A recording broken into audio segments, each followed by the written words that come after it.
Ref, you suck. Ref, you suck. Now wait, hold on. Those are the right calls. Ref, you... I know, it's fun. Just let me have this. Ref, you suck. Well, if you can't beat them, join them. Ref, you suck! It ain't easy being a Coyotes fan. And it ain't easy being a Coyotes fan living in Alberta. To the north of me are the Edmonton Oilers, and to the south of me are the Calgary Flames. And here I am, smack dab in the middle. So join me for Season 1 of the Albertan Coyotes Fan, where I talk about the Arizona Coyotes, the 23-24 Arizona Coyotes. Let's see if we make the playoffs this year. Stay howling. Go Yotes!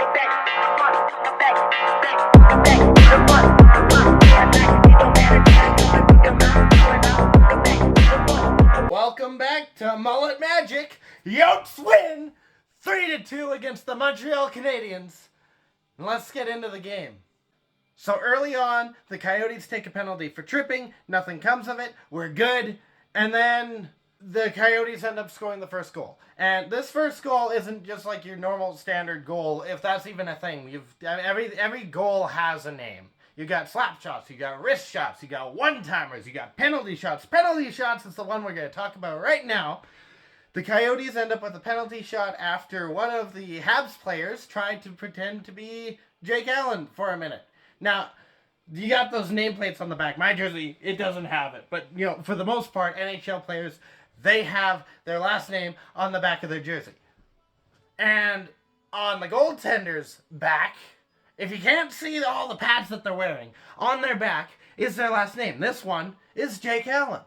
The guy who covered the puck, his name was a bit longer than Jake Allen and it started with an M. So the Coyotes get a penalty shot. Schmaltz goes in, buries it, 1-0, and the Coyotes are on the board. And then the Habs score. They do some really interesting thing. We're used to, like what the LA Kings were doing, this east to west or west to east, whichever way you want to look at it, pass across the ice for things like one-timers or what have you.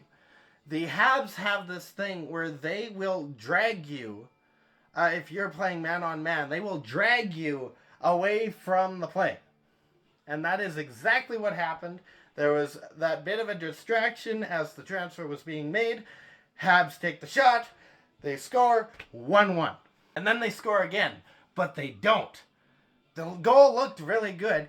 But for what I didn't see, the coach of the Coyotes, who is a bit more important to this play than I am, so quite frankly, good on him, he challenges for an offside.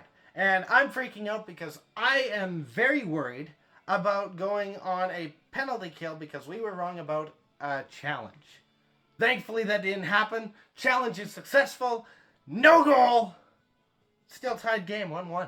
Period 2. Pinard gets hurt for a second time. He was hurt earlier in the game in a play that I had missed. He was kind of given a really awkward body check. It looked like a middle ice sort of body check that he rode up high and then fell to the ground. It looked awkward. The second one, he was pinched into the boards. His left leg looked to be a bit crushed. It looked like he was favoring his left leg, though, so I thought maybe his right leg was the one that was hurt, but the announcers were saying something different, so I'm going to wait until the team comes out with an actual response to figure out what all went on there. The Coyotes end up with a chance to go the other way, and one of the Coyotes manages a shot that fakes out Jake Allen, who slides way out of the crease, and there's an empty net save for a defenseman, who is actually trying to play a goaltender this time without the hole trying to cover everything up. But he is standing in net, ready for a shot. But this is a defenseman, this isn't a goaltender. For one, their pads are significantly smaller. I made that example of, you know, if you can't see the goaltender's pads, look at the nameplate. That should never be the case. You should be able to see the difference between goaltender and defenseman. Because padding. So I figured the Coyotes were going to shoot because this guy has less padding. He's going to flinch because if he gets hit with the puck, it's going to hurt. Or something. And it might deflect off him, go in the net. It might just go past him in the net. Either way, it's basically an empty net. It's a gimme. He passes. He passes. We're not going to take this shot at a real good empty net. I'm going to throw it that way. And it gets picked off. Coyotes end up with a 2-on-1. They're going towards the net, and kind of like how the Habs' first goal was scored, they do a similar thing on the defense. They drag Keller kind of through the crease so that Schmaltz has to stop up to take a shot, and there was a bit of a distraction there, and the puck is easily handled. The Coyotes score their second goal. I'm yelling at Carcone because he's got a lane to shoot. He decides not to take it. He passes it across. It goes to Kraus, who shoots it into the net. I'm still busy yelling at Carcone. Croissant! And the puck ends up in the back of the net. So my yells just got louder, I guess. Carcone, why did you pass it? Oh my goodness, it's in the back of the net! That's exactly how it went. Matheson gets clipped by Keller. It's a high up hit, but it looks pretty clean. But, a penalty should have been called here, and it was. It was kind of changed to roughing. I don't think it should have been roughing, but I do think the 2 minutes is proper. But the arena didn't like it, and I'll come back to that. And on this penalty, the Habs find a way to come back. It is now 2-2.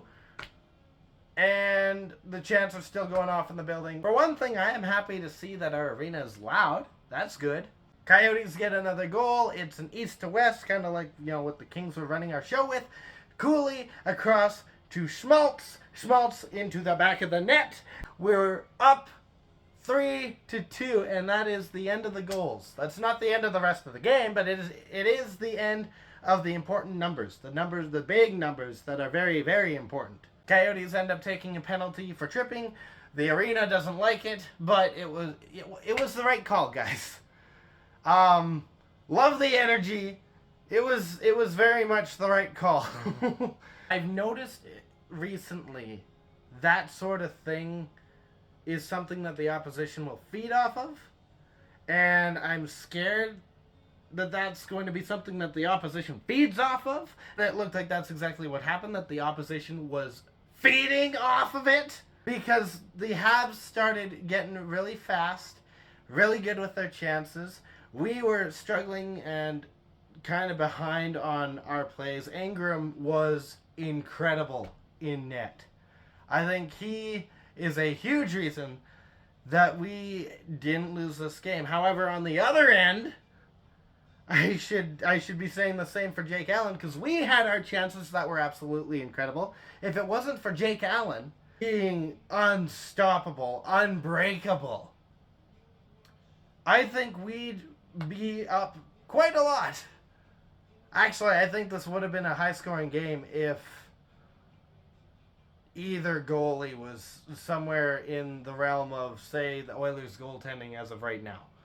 And I say that as the Oilers being my second favorite team. And to really close it out, the puck kind of trickles in front of Ingram. It's right at the doorstep. The Habs take a shot. Ingram is right there to stop the puck. Everyone goes nuts. I go nuts. I fell out of my chair. My arm still hurts from that, but we're not going to talk about that. And then finally, a shot rings off the post. The Habs were that close. Bits and pieces. Away from tying this game and sending it to overtime. But that didn't happen. And the Arizona Coyotes close out the game 3-2. Mullet magic, baby. And two things of note. Really, it's one thing from this game and then another completely different thing out of left field, which is a term that hurts me right now as a Diamondbacks fan as well, but, it's fine. I was noticing, especially early in this game, we were playing really slow, we were playing really sloppy, and I started to realize something. We are one of the minority teams in that we play better when we're angry or our emotions are really, really high. A lot of teams ride a calm demeanor, or basically having the Zen mentality where you clear your head, you only have hockey going. The Coyotes seem to have this thing going for them where their best performances, their fast-paced stuff, O'Brien being O'Brien, things like that, only happens to an insane degree when we are angry. So that was just a little thing I wanted to make note of. The other thing I want to make note of, which is completely unrelated to the Coyotes and the Canadians or anything like this. Tonight, the Vancouver Canucks were playing San Jose in San Jose. San Jose. That's a fun word to say. And the Sharks lost 10-1. The Canucks have scored more goals than the Sharks have scored all season. The Canucks scored that in one night against the Sharks. And, you know, a lot of me feels bad for Sharks fans right now. But I have a bit of, you know, an explanation I have to give. When I looked at the score last, it was 9-0. And I went a little bit overboard. As according to Champs or Chumps, the largest home loss by the goal differential, is a margin of 8 goals, and it's happened to the Sharks on 3 separate occasions. So this record has been broken tonight.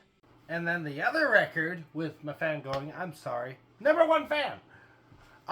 The other record that was about to be broken, that I done goofed on, is the largest shutout that the Sharks have given up in a loss was a margin of 9-0 against the New Jersey Devils in October of 1991.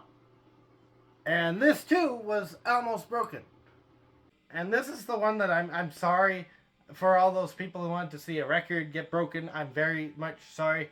Going on X, I guess is what it's called now. And I was posting these 2 stats all over the place and saying like, hey, both of these things have been beaten because it went up to 10-0. And I'm going nuts just relaying all the facts that I'm finding and saying like, oh, well, these 2 records, they're both beaten now. And you know how there's a stereotype, a lot of broadcasters follow this, and I want to be a broadcaster, and I've got to learn this real quick. You never call shutout until the game ends. I did that. I called shutout. The game hadn't ended. The game ended later. And the Sharks found a way to score 1 to make me look like a fool. So, Coyotes lose 3-2 against the Montreal Canadiens tonight. I lose against Superstition tonight. So the next game is on Saturday. The former Winnipeg Jets are playing the new Winnipeg Jets in a place where Winnipeg isn't even really said much, I think. I'm pretty sure. I could be wrong on that. But this is going to be a good one. So in the meantime, stay howling. Go Yotes. Thank you for watching.